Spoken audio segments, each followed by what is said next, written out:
In today's video, we're discussing the Higher Modern Studies exam, and we're looking at how to answer objectivity questions. Final Modern Studies exam is split into two parts. Paper 1 focuses on essay questions, and Paper 2 looks at source questions. The objectivity question will appear in Paper 2. Let's discuss some background information about these types of questions. Objectivity questions are worth 10 marks. You can get an objectivity question in any section of Paper 2. The purpose of these questions is to provide arguments for and against a statement, and then make an overall conclusion about whether or not it's correct. You must use all the sources which are provided in your answer, or you will score a maximum of 6 marks. Let's discuss how you get marks for these questions. As has already been noted, they are worth 10 marks. You can get up to 8 marks for providing source evidence and statements which either support or oppose the statement. You can get an additional 2 marks for giving an overall conclusion, and then giving evidence to support this. You should aim to make 2 points in your overall conclusion.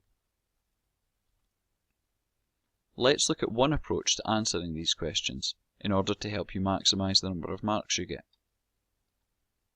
You should start by giving an argument that supports the statement in the question. You should then back this up with 2 pieces of evidence from the sources. After this, you should then give an argument which opposes the statement which is given in the question. This should also be supported with 2 pieces of evidence from the sources. After this, you then have a choice. You should then give an argument either that supports or opposes the statement, and again you should aim to support this with evidence from the sources. Finally, you should make an overall decision. You should decide if the evidence mostly supports or mostly opposes the question's topic, and this will be determined by whether you gave 2 arguments supporting or 2 arguments opposing the statement. Whatever your overall conclusion is, you should use evidence to support this. Let's look at an example question now. Here you can see source A, which is a written source giving information, source B, which is a graph source, and finally source C, which is another graph source. We begin by giving evidence that supports the statement. We point out elements of it that are correct, and we support this with evidence from the sources. Here we've used source A, and here we've used source C. We now have to ensure that we use source B at some point in our answer to ensure we can get the full marks. We then go on to give evidence against the statement. Here we identify our argument, and we support this with evidence firstly from source C and also from source A. Again, we note these sources, which have already been used, meaning that we still have to use source B at some point.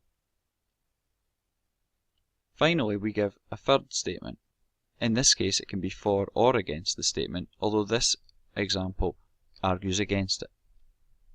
We argue what our point is, and then we support this with evidence from source A. We now have to give our conclusion. In our overall conclusion, we decide that the statement is mostly wrong, because we've given 2 examples proving this. We then support this with evidence from the sources. We start off by giving evidence from source A, and importantly we also give evidence from source B. This means now that we've used all of the sources and we are eligible to get the 10 marks.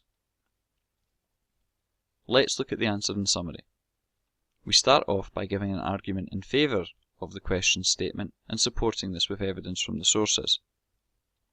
We then give an argument against the statement and again support this with evidence. For our third point, we can either give an argument for or against depending on what we think is most appropriate, and again we support this with evidence. Finally, we make an overall decision about whether the statement is mostly correct or not, and we use evidence from the sources to support this, aiming to give 2 points. Higher Modern Studies exam, how to answer objectivity questions. It's really that simple.